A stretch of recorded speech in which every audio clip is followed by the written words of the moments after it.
Working Class Beer Reviews is looking at Milwaukee's Best Premium.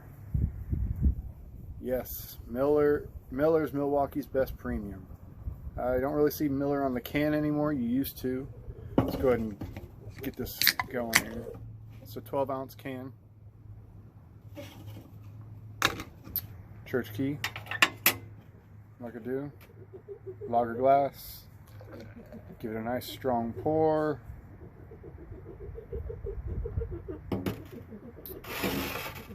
Nice, that looks pretty. I bought this, bought a 15 pack of this. They sell 15 packs instead of 12 packs now for around $7.50 to, in between $7 and $8. This is the most economical brand that Miller sells. If you go online, you can get on the Wikipedia page. There's not a whole lot of detailed content about it, but it tells you some of the history of the brand. It's got the nickname the Beast, so this is the original Milwaukee's Best or Beast.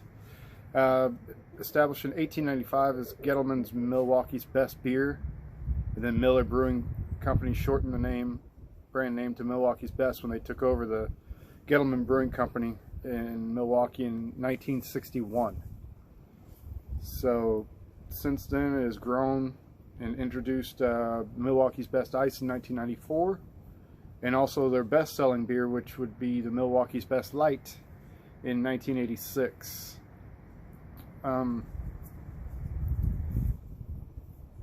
In the fall of 2016, the alcohol content was increased from 4.3 to 4.8. So this is now 4.8, which is much better. 4.3 is more of a light beer. Kind of like if you look at my review on Busch and Busch Light. They're so low in ABV, it's like weird. How are they any different? So this is definitely up to a typical American beer standard. And they also had changed the name from Milwaukee's Best Premium till Milwaukee's Best Lager. And now it's back, as you can see, till Milwaukee's Best Premium. So, trying to see here. 142 calories, 11.5 carbs, not a low carb beer. If you get the Milwaukee's Best Light, it knocks the carbs down to 3.5, which is really low in comparison. So you can see here, the head's retaining, which is good. Some of these budget beers, the head doesn't want to retain very well. Miller products tend to do better. I'm not sure what they do in their process for their head retention, but High Life has always got a good head. I have yet to do Miller Lite. I've done my very first video was Milwaukee's Best Ice. One of my standby beers, what I would consider a standby beer. So the appearance is going to be very, very clear. I'm outside. It's a beautiful, almost spring day, and it's in the upper 50s right now. It's supposed to get up in the 60s today, and getting ready to start daylight savings time here this weekend. So very clear. Got some ascending bubbles. Nothing clinging to the side of the glass. Glass is nice and clean. You can see the head sticking around. It's got at least a 2-finger head. Miller's got this very wavy, moosey head on top. Very kind of thick. So let's give it a smell. This is your typical American beer smell. This smells what I think all American beer should smell like. It smells good actually. Yeah, so let's go for a sip.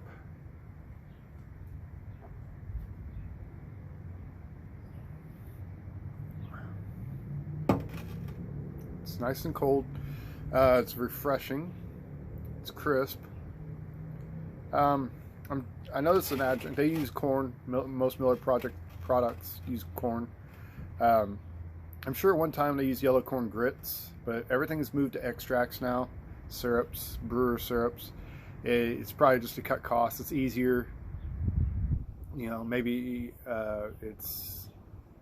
takes a lot less guesswork out of it. They can be a lot more precise, I'm sure, with syrups than they can with dry, chipped up grains.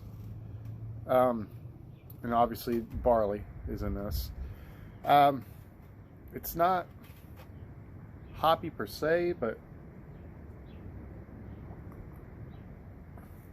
I feel like it has a little more hop action than your normal American lagers. You know, like Budweiser, Coors. It doesn't have like that vegetable type flavor that Miller High Life has. The Miller High Life, you'd think it would just be more of a corn driven flavor, but it's got something else to it. This is more of a corn. It's got some sweetness to it, a little bit. Kind of reminds me of Schlitz a little bit, but not as much of a bite. Schlitz has got a bite to it, and more so than probably any of the other American lagers. That to me is what sets it apart. I'll put the rest of this can in there.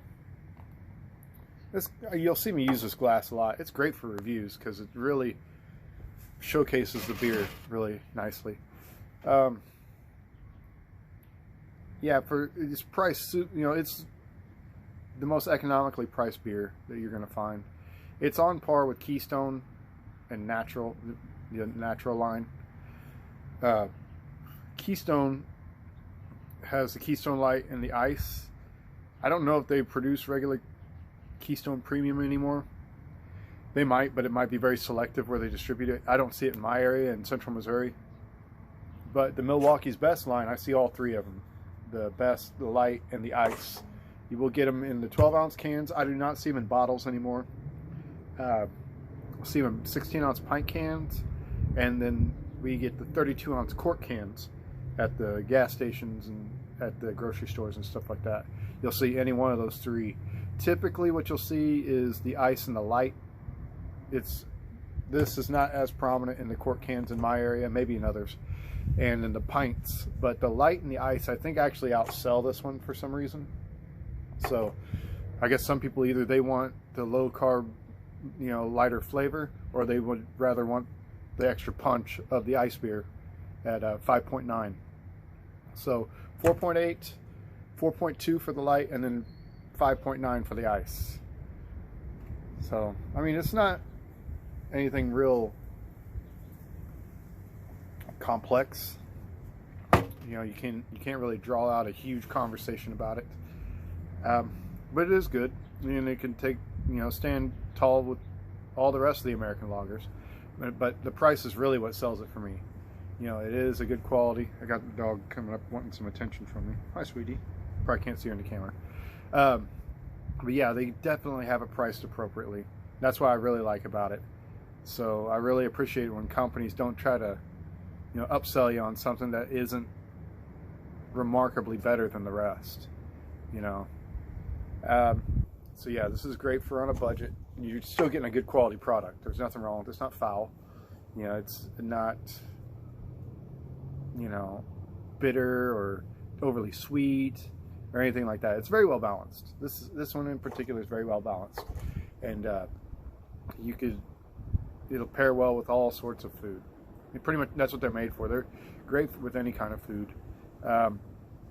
Great for when you're outside grilling, you know, having a good time. After you mow the lawn, you go swimming at the lake or something like that. This would be a good beer for that. And keep it on ice in a cooler. You know, if you have a recipe that calls for beer, like a bread recipe or anything like that, it would work well for that as well. So thank you guys so much for taking the time to watch this video, and look forward to any sort of feedback you want to give me about this particular brand and how you feel about it. And I will see you guys later.